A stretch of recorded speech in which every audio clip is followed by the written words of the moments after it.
Assalamualaikum warahmatullahi wabarakatuh. Saya Muhammad David Raisal, absen 22 dari kelas 1155, akan menerangkan atau menjelaskan mengenai jaringan darah pada hewan.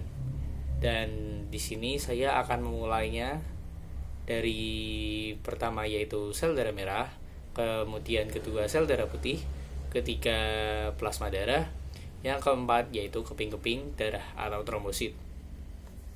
Ya, yang pertama itu yaitu mengenai sel darah merah. Sel darah merah ini disebut juga eritrosit atau berbentuk seperti zakram bikonkav dan tidak memiliki inti sel atau nukleus. Di dalam sel darah merah ini terdapat hemoglobin yang memiliki peran untuk mengikat oksigen dan membentuk oksihemoglobin. Kandungan hemoglobin yang banyak mengandung zat besi dalam darah merah menyebabkan warnanya menjadi merah. Sel darah merah dihasilkan dalam sumsum tulang belakang. Dalam setiap 1 mm kubik darah terdapat setidaknya 5 juta sel darah merah. Dan yang kedua yaitu sel darah putih.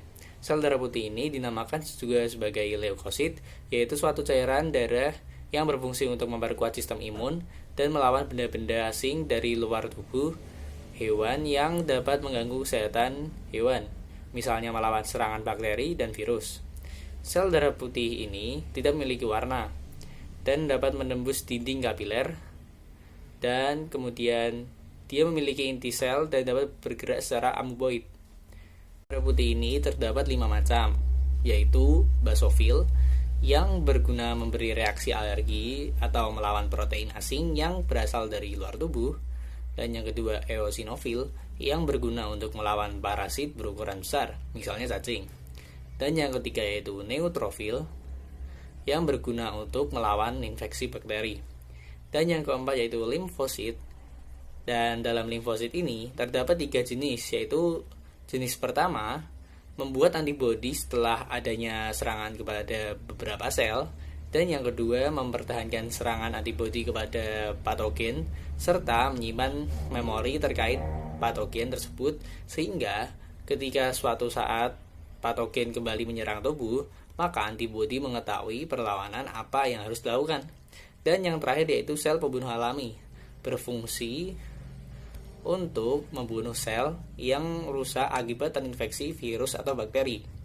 Dan yang terakhir yaitu monosit yang berguna untuk membuat tanggapan dengan memberikan potongan patogen kepada sel T, sehingga informasi terkait patogen dapat hafal sehingga dapat dibunuh. 3 sekarang yaitu mengenai plasma darah.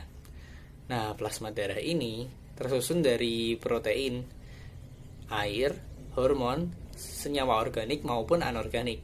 Adapun fungsi dari plasma darah yakni untuk mengedarkan sari-sari makanan.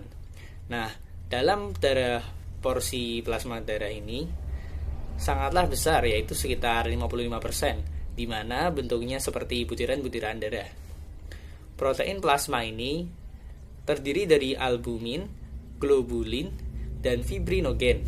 Adapun fibrinogen berfungsi untuk menghasilkan benang-benang fibrin yang berguna untuk pembekuan darah.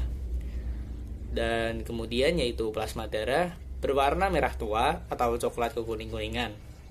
Warna kuning disebabkan adanya bilirubin, sedangkan warna merah disebabkan adanya eritrosit yang mengandung Hb. Yang terakhir yaitu keping-keping darah atau trombosit. Sel pada keping-keping darah ini tidak memiliki inti, tidak berwarna, mudah pecah, dan bentuk seperti cakram dengan garis-garis tengah sekitar 2-5 mikrokolom. Di dalam trombosit terkandung enzim trombokinase yang berperan dalam pembekuan darah.